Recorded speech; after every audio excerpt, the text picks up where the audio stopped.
Hello and welcome to episode number 546 of Smart Podcast Trashy Books. I'm Sarah Wendell. My guest today is Ali Hazelwood. Ali has a new anthology out in print called Loathe to Love You. So we are going to talk about, well, the anthology and the novellas inside it. But also we talk about her becoming a full-time writer and the pitfalls of a creative outlet that you love becoming a job. Then, silly questions. I decided that 2023 is the year of silly questions, so I hope you enjoy them. I have a compliment this week, makes me so happy, to Abby G. Biologists have discovered a new bird. It is rare, it is beautiful, its song makes the whole forest be quiet for just a moment, and they are naming it after you. If you would like a compliment of your own or you would like to support the show, please have a look at our Patreon at patreon.com/smartbitches. Every pledge means that the show keeps going every week, and I have a finely crafted transcript from Garlic Knitter, and you get bonus episodes and a really lovely Discord that is now one of my favorite places on the internet. Hello, and thank you to our Patreon community. You are absolutely fabulous today and every day. This episode is brought to you in part by Pair Eyewear. I love my Pair eyeglasses, and I'm so excited that I have 2 pair of glasses. Usually I only have 1, and I have customizable options. The new year is a great opportunity to experiment with your look, right? And with Pair Eyewear, I can switch how my glasses look with base frames and then customable magnetic top frames in hundreds of colors and styles. Pair Eyewear's base frames come in a classic set of styles. I have the Finley in a remixed blue tortoise, but the corners are magnetic, so I can use the top frames to change the color, the pattern, the style. I have a sunglasses top frame that is gold glitter with rose gold lenses, and I love them, and even one of my teenagers thinks they're cool. And as I've mentioned before, I've worn glasses my entire life, and I've always worn bifocals, which are very expensive. But with Pair, the base frames start at $60, and I can add top frames from limited edition collections. I really like having more variety in how my glasses look. I like having more than one pair of glasses. Experiment with who you can be in 2023 with Pair.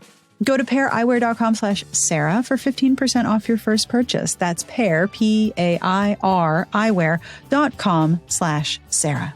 This podcast is brought to you in part by Ritual, my favorite nerdy vitamin. Perfection is impossible, so let yourself off the hook with Ritual. Ritual knows it is almost impossible to get every nutrient you need 100% of the time, so they made a multivitamin that helps you complete any gaps to support your health. As I've said, I'm very much a set it and forget it kind of person. I like solutions that are easy and that I don't have to think about.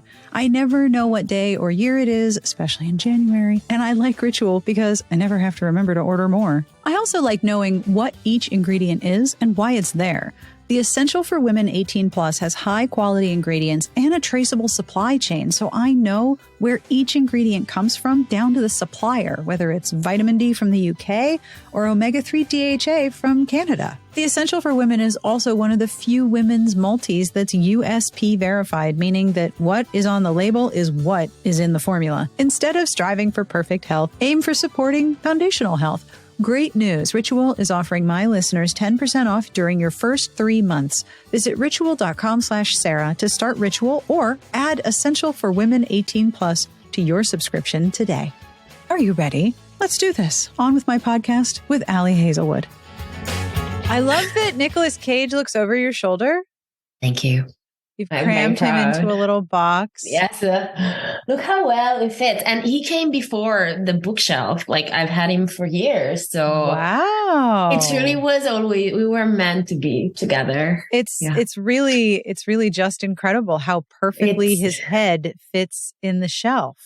Truly, yeah, it was a whole meant to be thing. Or I can only assume that IKEA knew that one day people would want to cram him inside their bookshelves. They must have known.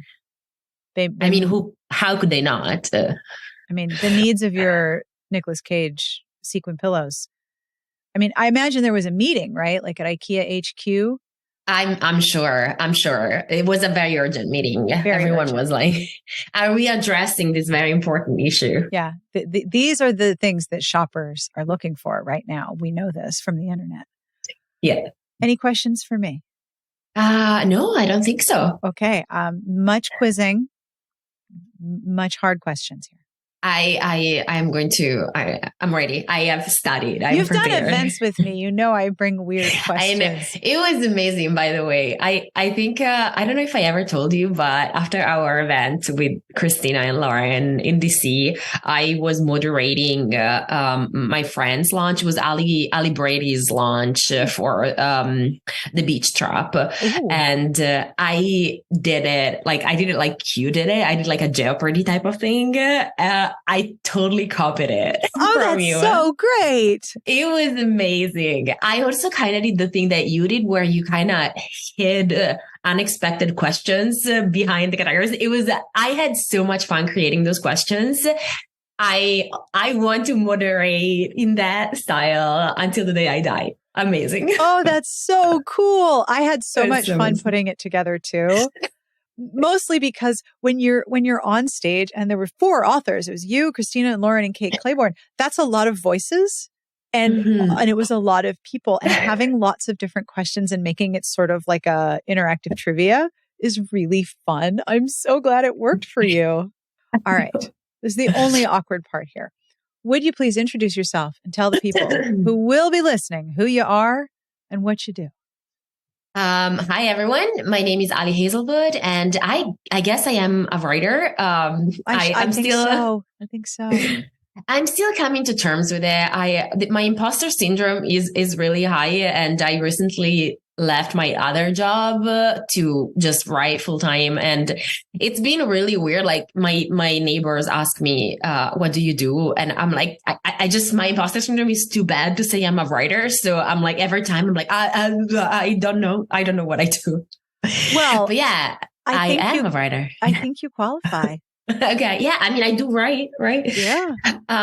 So yeah, I'm a writer of mostly rom-coms, romance novels. And my first book was The Love Hypothesis. It came out in September 2021. And then my second book, Love on the Brain, came out in summer 2022.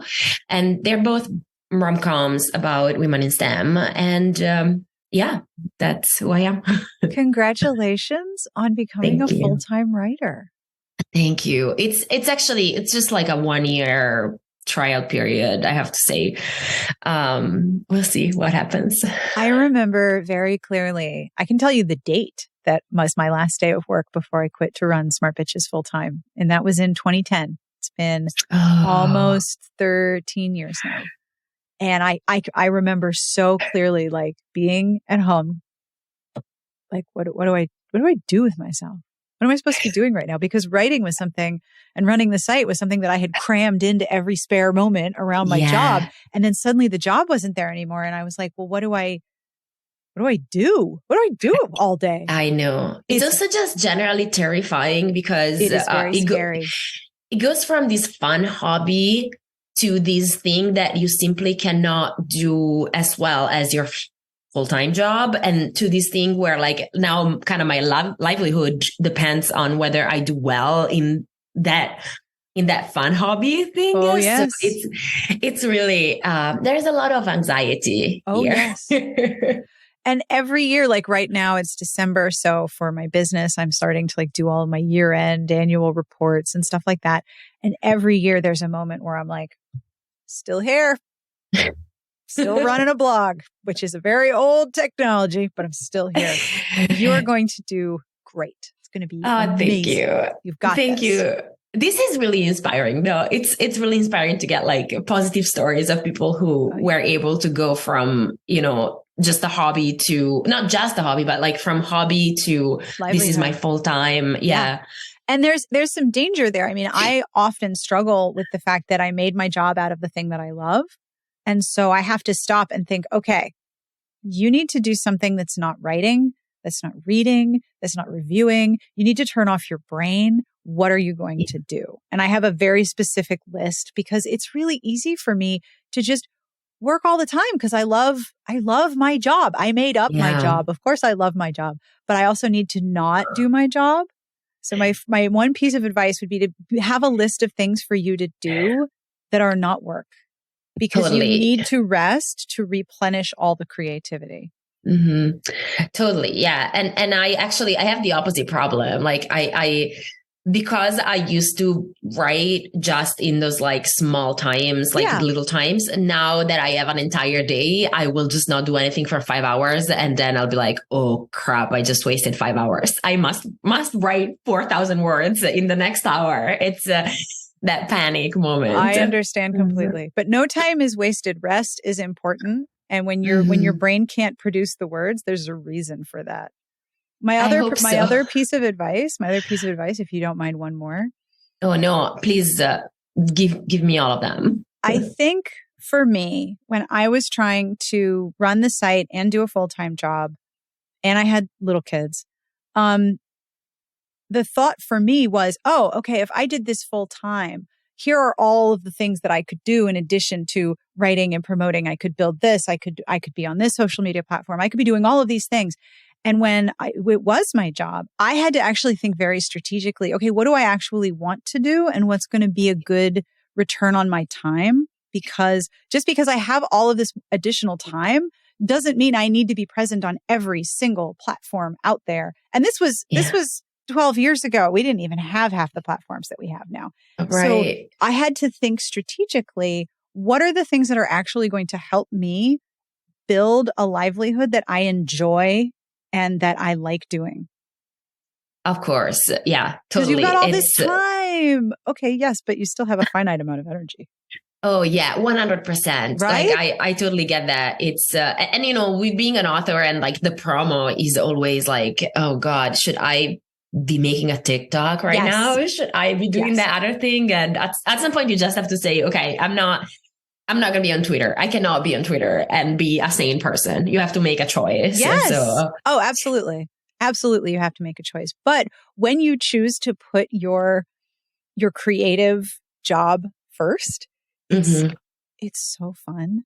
Like I can tell you all of the things I struggle with and all of the things where I'm like, I don't know how I'm going to solve this problem next year. What am I going to do? Like I think about my business all the time, but I love what I do. I love my job. So welcome to the I Love My Job Club. Thank you. It's such a privilege. It really is, isn't it?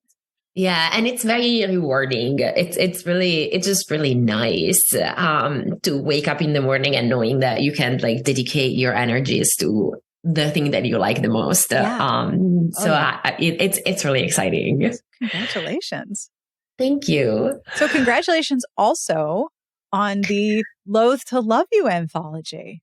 Thank you. Novellas. Yes. Tell me everything. Were these novellas that were written as you crammed into the little time around your day? Yes, most definitely. Written and copy edited and everything. So the novellas were actually originally really, really short fan fictions. Like they were like, 3,000 to 5,000 words fan fictions that I wrote back in my fan fiction writing days, which are still not necessarily over, but like at the apex of my fan fiction production. And then my agent and I kind of had the idea of taking some of the fan fictions and kind of like binding them together with a theme. And the theme was, enemies to lovers on the workplace. Right. And then, basically, what I did was like, I expanded them a lot. So they ended up being, now they're like 30,000 words each. Oh, that's a bit of an expansion. Yeah, it was a lot. It was, and of course I changed a bunch of detail. Like basically what stayed was like the general trope and the general atmosphere. Right. And, I bound them together by, basically making the, main characters be friends. They are friends who just got their PhDs and all three of them are engineers, but they are engineers in different fields. And what they have done is, graduated and then they have moved in different cities and, each one of them kind of is, trying to succeed at their job and they all end up with, either other engineers or other people who are doing like engineer adjacent jobs. And yeah, it was really fun to just kind of write it. And so the novellas have been out in ebook for a while, in ebook and audiobook. It was this kind of weird experiment that my publisher, Berkeley, was doing. They started with audiobooks. They put all the novellas out in audiobooks and then in ebook, and then now in print together with an extra bonus chapter that's just that's new.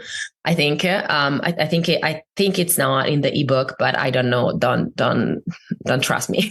Check. Who knows what publishers do? It's all a mystery. Yes. It's all a mystery. And and now they're coming out on January 3rd, I think. Yes. Yeah.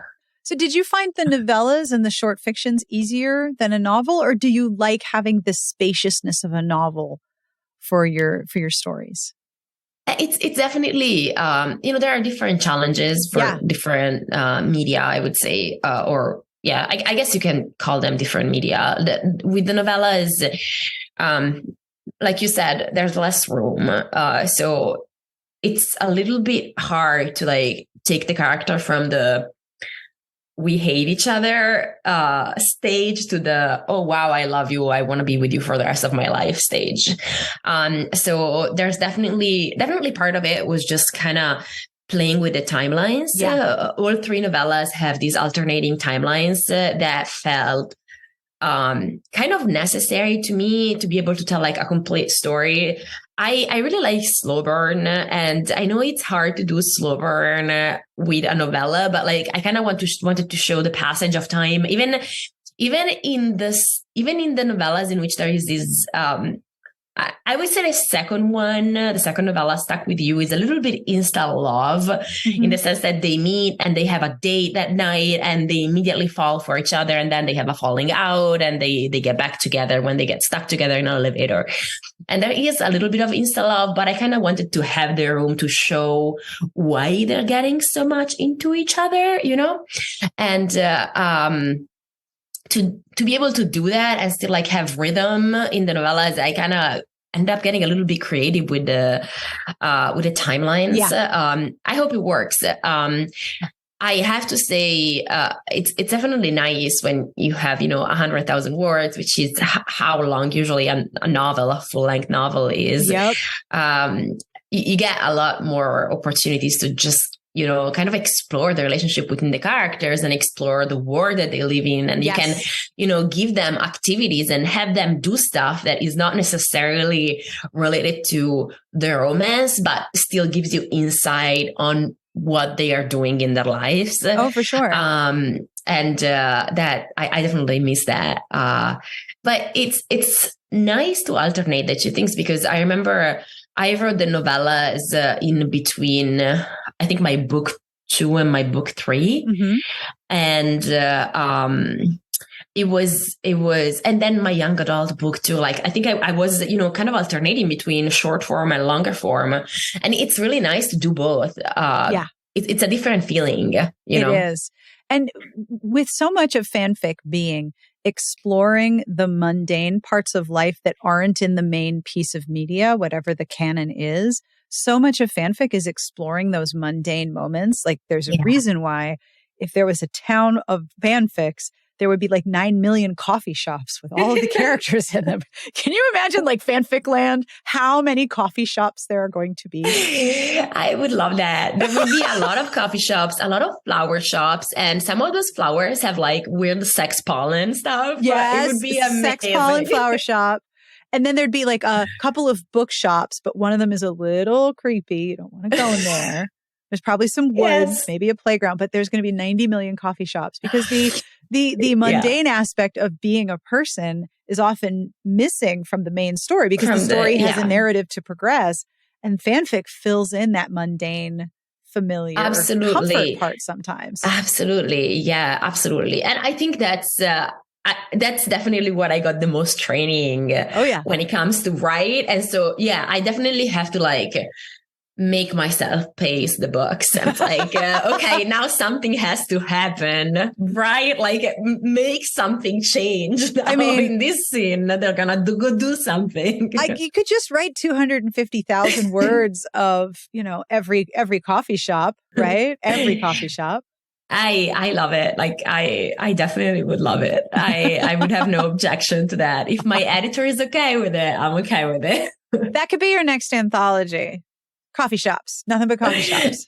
Yes. Yes, this is a great idea. I'm gonna pitch it. I'm gonna pitch it. Sounds great. So I have a question. I have some quiz questions here. I'm ready. You have 15 seconds to find a fanfic to read. What do you look for first? Not necessarily the fandom. What tag are you going for first? Omegaverse for sure. Okay. 10,000%. It's my thing. I also have to say, most recently, the most thing I've been like the fic that I've saw the most in the last the last show. Yeah, I want to say that made me look for fic was House of the Dragon, and I don't know if you've watched it, but I cannot watch that much violence, but I am familiar. Yeah, it's a lot. I can't put a lot of violence in my brain. It's not good for my brains. But what I do is I watch shows through GIF sets on Tumblr. So I have all of the GIFs on Tumblr. I get the gist of the show. The only one where I'm wrong is there's that movie that's super violent. I want to say it's Kingsman with Mr. Darcy and Taron Egerton in a tracksuit. Yes. Pretty sure that's a love story. Pretty sure just based on the GIF sets that I've seen, that's a really hot romance. I love that. Tumblr is very good at like spinning that narrative, and I am there for it. I am so there for it. So I have watched this show through GIF sets. I'm sure that my interpretation of the show is a bit different from the reality. But if that was the last show that you were like, I have to find some fic, what were you looking for? I was actually, I was just looking for that, like what you say. I wanted, because I was looking for a canonical couple. Yeah. That's very problematic. Let us not go there. But I really just wanted, scenes of them in their daily life, because they were together in the show. So it's not like I needed that, but something like, we call it fluff. Yes. Fluff in the sense of like just literally what you were saying. These two people, having coffee. Or going to IKEA. Yes, or going to IKEA. I had some, I was definitely like looking for a alternate universe AUs with, characters with that dynamic. So kind of like two very powerful, very angry, very kind of, I don't even know how to say it. Just two people who are really like combustible together, but at the same time clearly are into each other. That's what I was looking for, but in their daily lives. I get it. I completely get it. Because if you are with somebody who is a combustible comparison for you, and then you go to the cereal aisle in the grocery store, you're going to fight about something. I mean, it could be Captain Crunch, but you're going to fight about something. Oh my God. It's amazing. I remember one of the first fan fictions I ever wrote was about Spock and Bones from Star Trek having to buy a house together because they were together. It was so random. And it was literally just a bunch of like it was them looking for houses. Like nothing happened, and then they bought a house. Like that's it. At the end, they bought it. Yes, but that's the kind of thing where there's going to be a lot of fights. Like when you're up at 3 a.m. changing a diaper, when you're trying to buy a house, when the hot water heater goes out, and your family is visiting. Like this is when you're going to have conflict. That's revealing. Yeah, I get it. Yes, totally. I have one fandom that I'm in. Online outside of romance, my little brain candy fandom is the How to Train Your Dragon universe, which is deeply wealthy in terms of actual like canon. There's 3 movies, there's 3 different television shows, there's 2 spinoffs, there's a video game. Like it's just massive. But the creators of the movie, so the first one came out when my kids were little, and then the next one came out about 4 years later. And in the first movie, there's a main character. There's Hiccup and Astrid. The second movie starts and they're already together and they've been together for 5 years. But there's nothing filling in that time until after the movie comes out. Then they do a TV show. And I'm like, that was so mean. It was so mean. You just gave me the happy ending without any of the stuff beforehand. And oh my God, the I know. Yeah, we want to know the journey of it. Yes, thank you. I was like, I get it. You're kissing. You're happy. But how did you get there? It's also really fun because the How to Train Your Dragon is his name Toothless? The dragon is Toothless, yeah. Right. So the two dragons, there is like a white dragon and a black dragon, and a lot of gifts from that show are used in the Raylo fandom. Yes. With people saying, "Oh, this is just like Raylo because the black and the white." Yes. And they're kind of enemies at the beginning, the yes. dragons or something. Yes. That's very cute. Yeah, she doesn't that's like all I him. know. Yeah, he's domesticated. Yes. And she's like, ew. And he also they all thought he was the only one of his kind left. And then there's this white dragon and she doesn't want to be around any humans. Oh, I need to watch those movies, clearly. Okay, they're so sweet. They're like, and I have all this nostalgia wrapped up in them, but they're one of my favorites. Mm-hmm. All right. No, I bet. Yeah. Oh, yeah. So next question. What is your go-to cocktail or drink order when you go out? I don't have a go-to, but like anything that's kind of fruity and very sweet. Yes. Like usually I will, like if I am in a place that I don't know, I will ask, what's the sweetest cocktail you have? Oh, that's a very good question. Yeah, I actually had, it was really sad because 2 days ago, I went to the doctor and then I got my blood work done and apparently my cholesterol is high. No. And on the phone, I got told, so just try not to drink very much. And I was like, what? But my cocktails, my heart was broken. No. So I'm going to have to I think there won't be very many cocktails in my future. And I am very sad. But yeah, usually it's something very sweety, very fruity. I actually was just in Mexico for like a book thing. Mm-hmm. And I had one of the best cocktails that I've ever had. It had tequila, I think. Oh, no, I think it had gin. Ooh. And then like strawberry puree and weirdest thing ever, but amazing, strawberry ice cream in it. Oh. It was fantastic. Truly a fantastic cocktail. Highly recommend. I do have something for you if you're trying not to drink, but you want to have like special drinks. All right, so this is totally a celebrity product, but I have seen so many great reviews of it. There's a company called Betty Buzz. I will put a link in the chat for you. This is from Blake Lively, who's married to Ryan Reynolds. Oh, I love her. Right? She's also Taylor Swift's best friend. So yes, that's kind of like Taylor writes songs and uses her daughter's name. Like they're all BF. Yes! It's like, wow, that's the fanfic. I want to know about like the four of them doing laundry. Oh yeah. 100%. What's it like when Taylor Swift and Blake Lively have like dry clean only clothes and they can't go to the dry cleaner? Like, what do they do? And like the husbands, I mean, you can imagine Ryan Reynolds and then Joe is just like there looking at these Americans being weird. What are you all doing?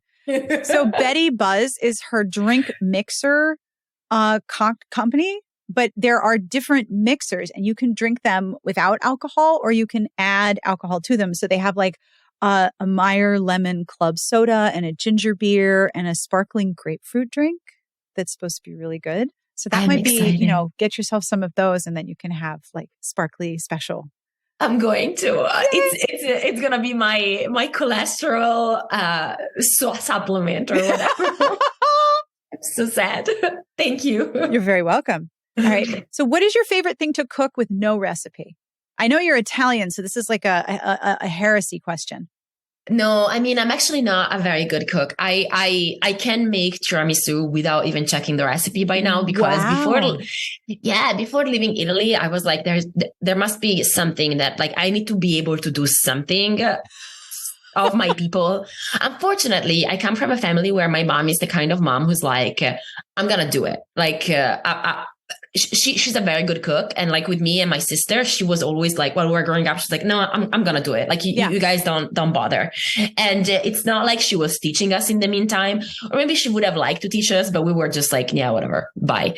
So we unfortunately have not learned anything from our amazing cook of a mother. But before moving to the US, I was like, actually, I think I did it before moving to Japan, because that was my first moving to somewhere that was like very different. I was like, I'm going to make tiramisu for everyone who's nice to me because I really, really wanted to have one recipe that I was able to make. And to this day, I make it. Like I went to Friendsgiving and I made tiramisu. So that's my recipe, my go-to. Do you buy the ladyfingers or do you make them? No, I cannot make the ladyfingers. I buy them, but you know what's funny? I can't make them either. They never come out. I don't understand. But what's really funny is that in Italy, there are two schools of thought. One is you use the ladyfingers, and the other one is you use like these other cookies that are more like shortbread, kind of like these other cookies. Yes. And I am of the ladyfinger school of thought, but there are a lot of Italians who will be like, no, this other brand is better. And it's a fight. Everything is a fight in Italy, you know? Well, yes, I knew that. You know how we are. I do. Yes, I do know. So what is your go-to karaoke song? Oh my God. It would have to be something by Taylor Swift because, you know, Taylor. But I'm not a very good singer. That's okay. That's not the point. It's right, never the point. I feel like it would probably be Cruel Summer by Taylor Swift. Ooh, good one. Right. And it's a very emotional, intense song. So yeah. I was in the car the other day and I am guessing that the person who was in the car next to me also had Sirius XM on the exact same channel. I look over and we are both belting Antihero, like dead on having a simultaneous concert at the red light. And I was on one part, I was deeply thrilled. And on the other hand, I was like, this is the most embarrassing thing that will happen to me today. No, this is the best moment of your life. You are in communion with the universe. Yes. And we're all singing the same song at the red light. And if you think about it, like Sirius is literally hundreds of channels. And this person and I are both rocking out to this one song at the same time. I love this for you. Yes. I love it. It's the alternative to Taylor's concerts. Since no one can go to Taylor's concerts. I don't like crowds or loudness, so I was never going to be in that ticket line. But yeah, that was my concert. It's exactly, you got it. So what food do you crave the most? It's chocolate. Like yes. I just everything with chocolate. My favorite kind of chocolate is Kinder chocolate, which you guys don't have a whole lot here in the US. I am familiar with the Kinder. It's very sweet. It's so good. But it's a milk chocolate, right? It's milk, and then inside it has that like white thing that they say it's milk. They sell it to you in Italy. They sell it to you as a healthy thing. You're basically drinking. It's like drinking a glass of milk. That's how we do it. Yeah. My chocolate candy bar is healthy. I love this. This is great. We in Italy also we think that Nutella is a good food to have, like a healthy food to have for breakfast because it gives you a lot of energy. And I am going to fight whoever says that this is not correct because I have seen many Nutella commercials and I have been fully indoctrinated. So yeah, definitely chocolate. Chocolate. I think that's an excellent choice. I also just remember that I have not opened my advent calendar this morning while talking about this. And I'm so glad that when we get off, I'm going to be able to go get my advent calendar. Is it chocolate? It is. I have 3 actually. Well, I mean, you got to do it right. Yeah. I mean, 2 are presents to be fair. So Fine. We make a homemade pizza on our grill sometimes.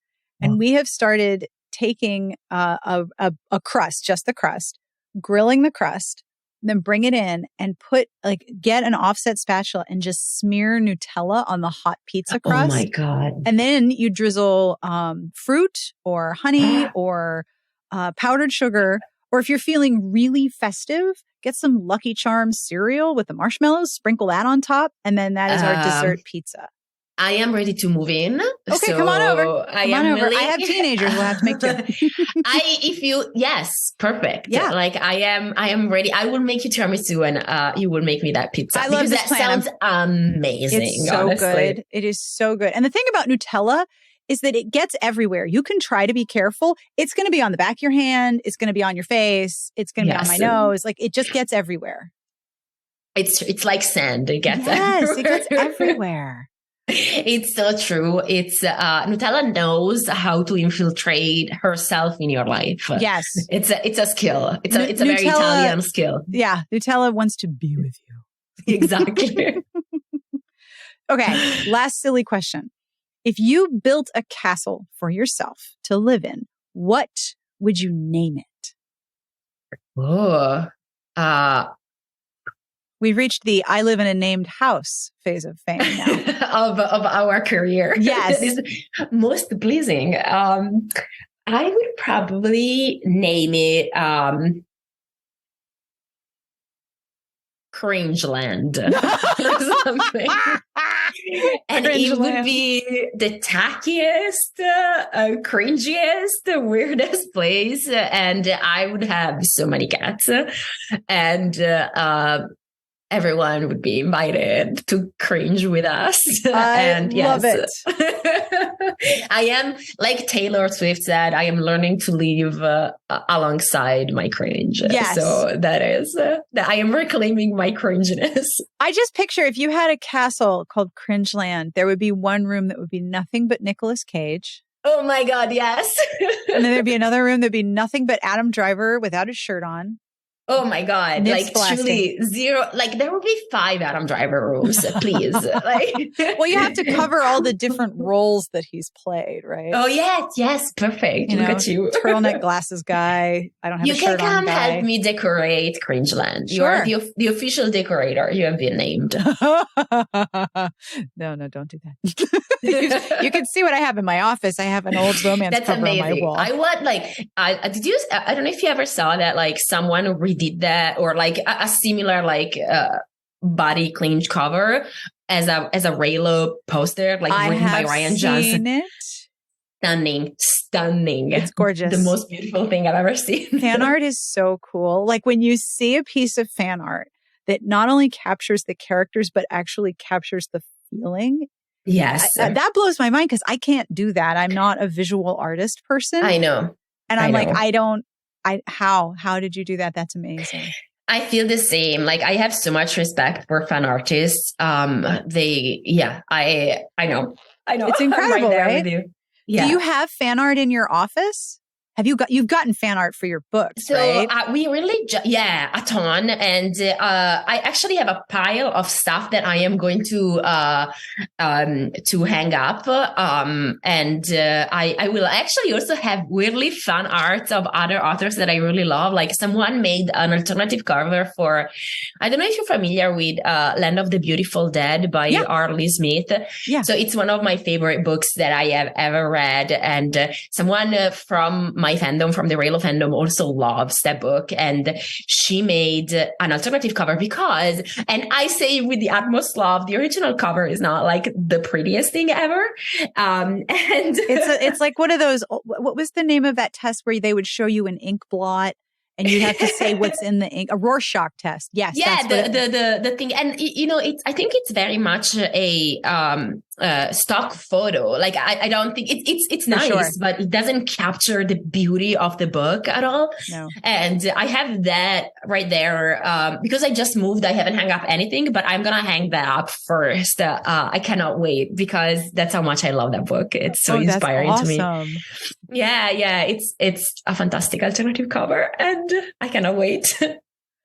So if anyone is interested, the artist who made it is her name is After Blossom, and her name After Blossom on Twitter, and her name is Kelly Chong. She's this Malaysian artist who is a genius. Highly recommend. Go check her out. Ooh, I will. Oh, they have a store. Oh my God! Yes. She's amazing. She is fantastic, and she has the best art. Like her art is so emotional too.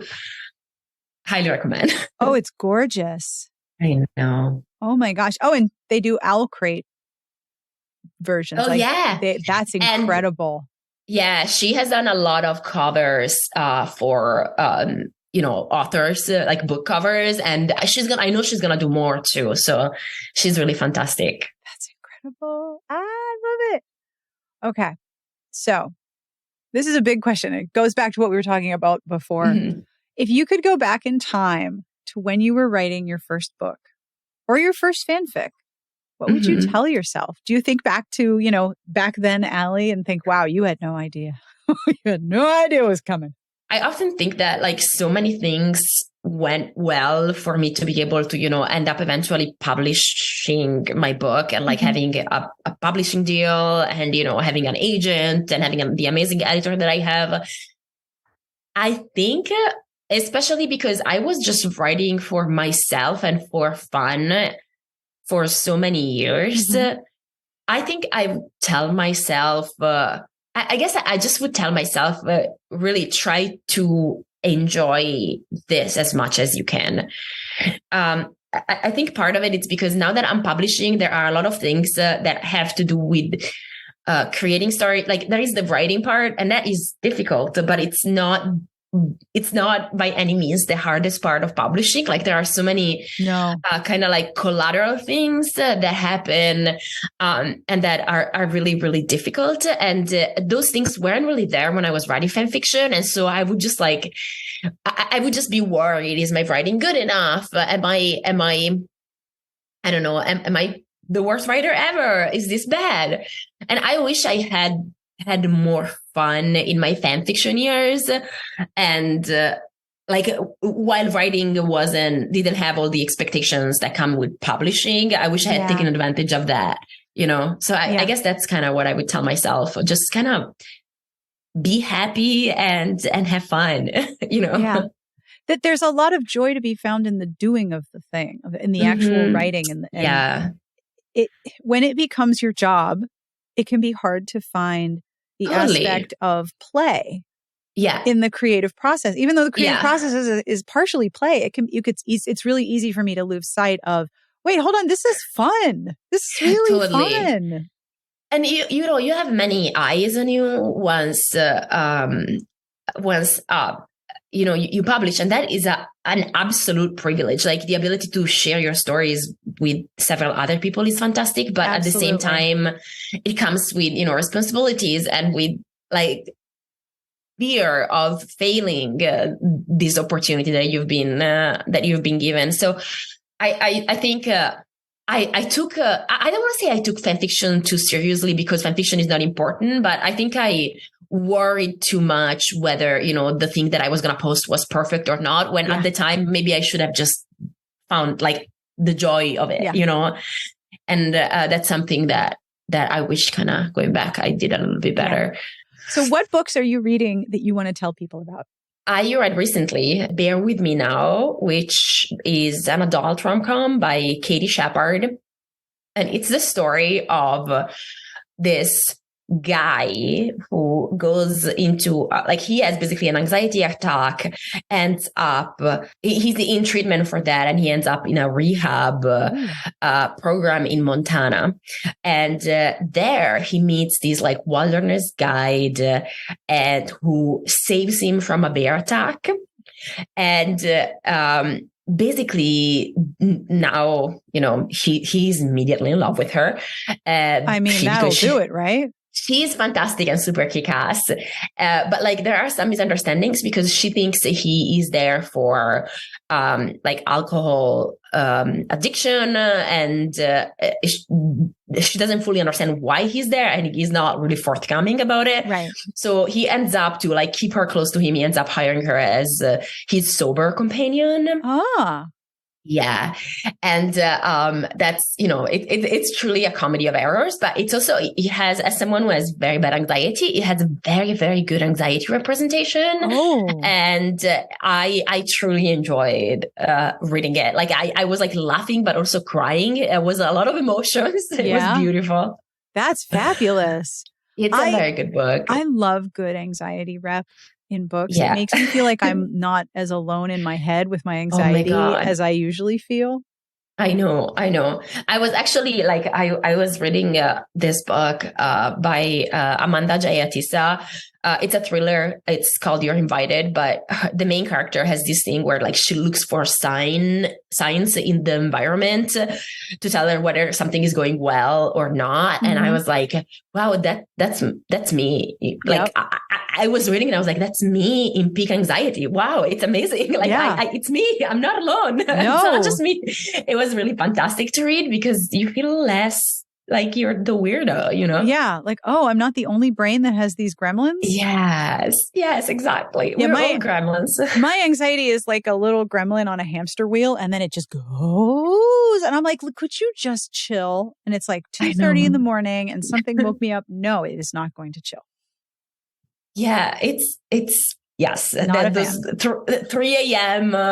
Awake at 3 a.m. Must plan my future. Yes, nights. Must solve all the problems that are in front of me. Yeah. How did you like You're Invited? It was really good. Have you read it? I have not. Okay, well, I'm not gonna spoil you the twist, but I was. You know what? Though I don't know why I was so surprised. I mean, I was surprised by the twist. Yeah. But I also read the My Sweet Girl by Amanda Giattista, which is also an amazing thriller, and also that had one of those twists that I'm like, no way, that's not possible. And so I don't know, I should have expected a similar twist for the second one, and I did. I mean, it's not a similar twist, but like I should have expected to be shocked, and I didn't. And I was like, Amanda, how dare you do this to me every time? It was fantastic. I highly recommend it if you're into thrillers. It's also like a very interesting book because it's narrated in several different ways. Like you have the point of view of the main character, and then you have this like transcripts of police interviews. You slowly get to know everyone who's involved in the story, and you slowly like you slowly peel back everything, and you're like you keep second guessing yourself, and you're like, wait, I think this person did it. No, this other person did it. No, this other person did it. It's very good. Fantastic, I would say. I love stories with really dishy family secrets. Oh yeah, that this is okay. You want to read this one? Yeah. It's very dishy family secrets. It's a family wedding. So you have the family, and then it's one of those things when you're like, well, only this person would have a motive to kill her. And then you're like, oh, wait, everyone would have a motive to kill her. Yup.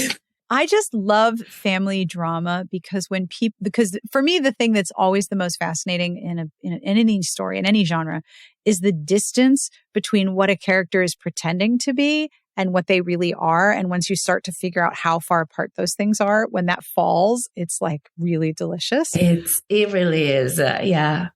I do. And it's such a good part of romance too. Like when you're like, oh, now I see you as you are. And the other person sees you as you are and loves you for that. And likes you for that person. Instead of you needing to have a motive to kill somebody, you are loved and fine. And you don't have to project this false image because this person sees you. That's one of the things I love about fake dating. We're both pretending. So there's always that element of, but I'm also being my honest self here. Absolutely. Yeah. That's my favorite. All right. So where can people find you if you wish to be found on the internet? Really these days I'm just on Instagram, which is just my name, Ali Hazelwood. I have a website that I will at some point update. I promise. It's alihazelwood.com. I have a TikTok, but it's mostly about my cats. But yeah, I have 2 very cute cats. So if you want to see TikToks of my cats, it's Ali Hazelwood. Why else would one be on TikTok? Except to look at people's cats. That's what my FYP is. I literally have created it so that I can only see like cookie decorating TikToks and cats and dogs. That is sometimes like I'll see I don't know, like a chinchilla, and they'll be like, oh, new, cute, nice. Okay. But that's it. Yeah, when the algorithm gives you cuteness, just keep it coming, right? Exactly. Just like it, and watch the entire video. So that's how you tell the algorithm what you want. I also love watching people clean things. It's so cathartic. My husband, like my husband is not on TikTok, but I showed him like this lady who was organizing her closet, and he was like, can I see more of that? Yes, it's so satisfying. Why is it so satisfying? I do not know, but I love watching people clean things. I subscribe to a subreddit of people posting before and after power washing pictures. And I'm like, this is just porn. This is porn. I'm looking at porn right now. Dirt porn. That's what I'm looking at. I know. It's really good. I know. Thank you so much for doing this interview. I really, really appreciate it. Thank you. I had so much fun. And that brings us to the end of this week's episode. Thank you to Ali for hanging out with me. If you would like to find any of the books we talked about, they are in the show notes at smartbitchestrashybooks.com/podcast. A small note of housekeeping. The HarperCollins union strike is still going on for almost 2 months now, and HarperCollins has refused to negotiate with the union. And as I announced on the site, we are now flagging when we would have recommended a HarperCollins title, but did not, so as not to cross the picket line. For this podcast, there was one HarperCollins title coming out in 2023 that I edited out of the dialogue. We support the HarperCollins union wholeheartedly and want them to be paid a fair wage. And we want HarperCollins to go to the negotiating table now. As always, I end with a terrible joke, and this joke is from Ray in the Discord. Thank you, Ray. This joke made me really happy. Why are Christmas trees so bad at knitting? Why are Christmas trees so bad at knitting? Because they constantly drop their needles. All right, I'll tell you a funny story from my old job. A little extra bonus. My last full-time job, I was an executive assistant, and among the executives that I was supporting was an older gentleman who decided that he was going to write his memoirs, but he was going to write them by hand, and then he was going to hand me the notebook to make copies of those pages, and then I was supposed to transcribe them. Obviously, the overlap between professional and personal responsibilities was a little bit blurry at this place. So I would take his notebook and I would put it on the copy machine and I would make copies 350 times the size of the actual writing because his handwriting was not easy to read. But it was actually a really interesting beginning to the memoir. He and his family had emigrated here in the 30s. They had escaped the Holocaust. And one of the stories that he told, I still think about. He used to ride around in New York on a bike with his friends. And as people put their Christmas trees out on the curb, because they were so dry, they would flick matches on them and light them on fire. And so you would see these massive bonfires. And you know that dry Christmas trees burn very quickly. These massive bonfires on the side of the road, one after the other after the other. And so now every time I see a Christmas tree by the side of the road, I think about him as a very small boy lighting them on fire in the 40s in New York City. I imagine his neighbors were not fans of this habit. So there, a little trip down my professional memory lane. I hope you enjoyed this week's episode. Thank you so much for listening. We wish you the very best of reading, and we'll see you back here next week. Smart Podcast Trashy Books is part of the Frolic Podcast Network. You can find outstanding podcasts to subscribe to at frolic.media/podcast.